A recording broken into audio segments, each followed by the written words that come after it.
Om Swastiastu. Assalamualaikum warahmatullahi wabarakatuh. Salam sejahtera bagi kita semua. Shalom Namo Buddhaya.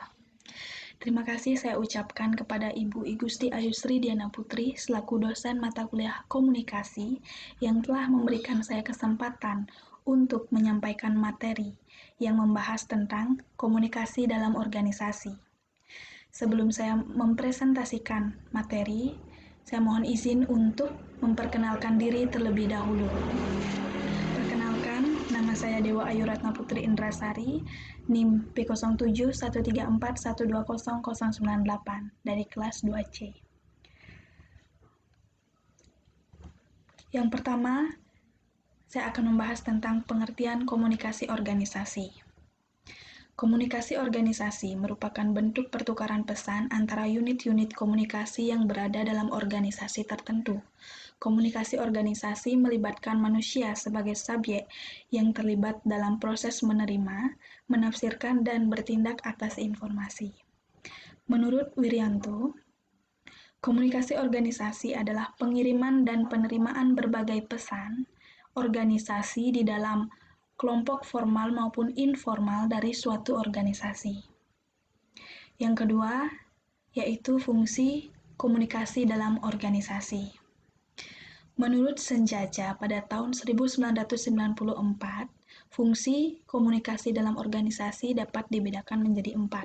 Yang pertama, fungsi informatif.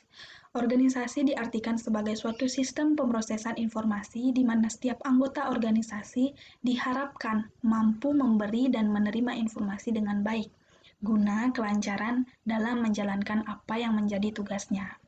Yang kedua, fungsi regulatif. Berkaitan dengan peraturan-peraturan dan pedoman yang berlaku dalam suatu organisasi. Yang ketiga, fungsi persuasif merupakan cara lain dari perintah, di mana kebanyakan pemimpin organisasi lebih memilih menggunakan cara persuasif daripada perintah kepada bawahannya. Hal ini dikarenakan asumsi terkait penggunaan cara yang lebih halus akan menyebabkan seseorang lebih menghargai suatu tugas yang dibebankan kepadanya. Dan yang keempat, fungsi integratif.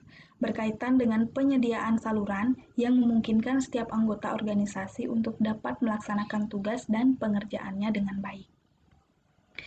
Yang ketiga, kita membahas tentang jenis-jenis gaya komunikasi organisasi.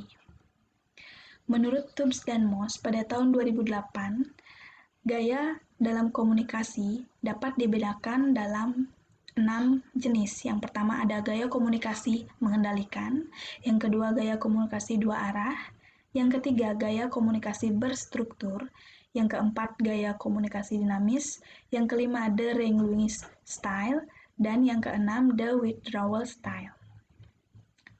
Gaya komunikasi mengendalikan yaitu gaya komunikasi mengendalikan atau dalam bahasa Inggris the controlling style ditandai dengan adanya satu kehendak atau maksud untuk membatasi, memaksa, dan mengatur perilaku, pikiran, dan tanggapan orang lain. Gaya komunikasi dua arah yaitu dalam gaya komunikasi ini, tindakan komunikasi dilakukan secara terbuka, artinya setiap anggota organisasi the equalitarian style dapat mengungkapkan gagasan ataupun pendapat dalam suasana yang rileks, santai, dan informal. Yang ketiga, gaya komunikasi berstruktur. Gaya komunikasi yang berstruktur ini memanfaatkan pesan-pesan verbal secara tertulis maupun lisan guna memantapkan perintah yang harus dilaksanakan, penjadwalan tugas dan pekerjaan serta struktur organisasi. Gaya komunikasi dinamis. Gaya komunikasi yang dinamis ini memiliki kecenderungan agresif karena pengirim pesan atau sender memahami bahwa lingkungan pekerjaannya berorientasi pada tindakan. Selanjutnya, the relinquishing style. Gaya komunikasi ini mencerminkan kesediaan untuk menerima saran, pendapat, ataupun gagasan orang lain daripada keinginan untuk memberi perintah. Meskipun pengirim pesan atau sender mempunyai hak untuk memberi perintah dan mengontrol orang lain. Yang terakhir ada the withdrawal style. Akibat yang muncul jika gaya ini digunakan adalah melemahnya tindak komunikasi. Artinya, tidak ada keinginan dari orang-orang yang memakai gaya ini untuk berkomunikasi dengan orang lain, karena ada beberapa persoalan ataupun kesulitan antar pribadi yang dihadapi oleh orang-orang tersebut. Poin selanjutnya yang keempat yaitu proses komunikasi dalam organisasi. Proses komunikasi dalam organisasi ada dua, yaitu komunikasi internal dan komunikasi eksternal.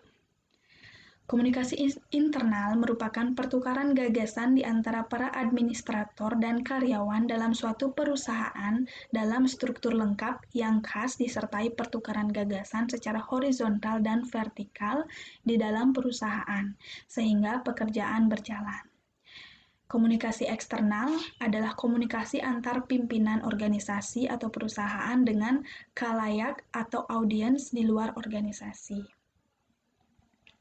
Nah, ada 4 dimensi dalam komunikasi internal. Yang pertama, downward communication, yaitu komunikasi yang berlangsung ketika orang-orang yang berada pada tatanan manajemen mengirimkan pesan kepada bawahannya, berfungsi untuk pemberian atau penyimpanan instruksi kerja, penjelasan dari pimpinan tentang mengapa suatu tugas perlu dilaksanakan, penyampaian informasi mengenai peraturan-peraturan yang berlaku, dan pemberian motivasi kepada karyawan untuk bekerja lebih baik.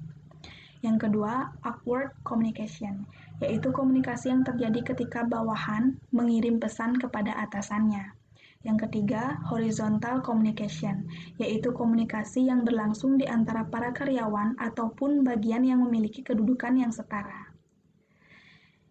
Yang keempat, internal communication, yaitu tindak komunikasi untuk berbagi informasi melewati batas-batas fungsional.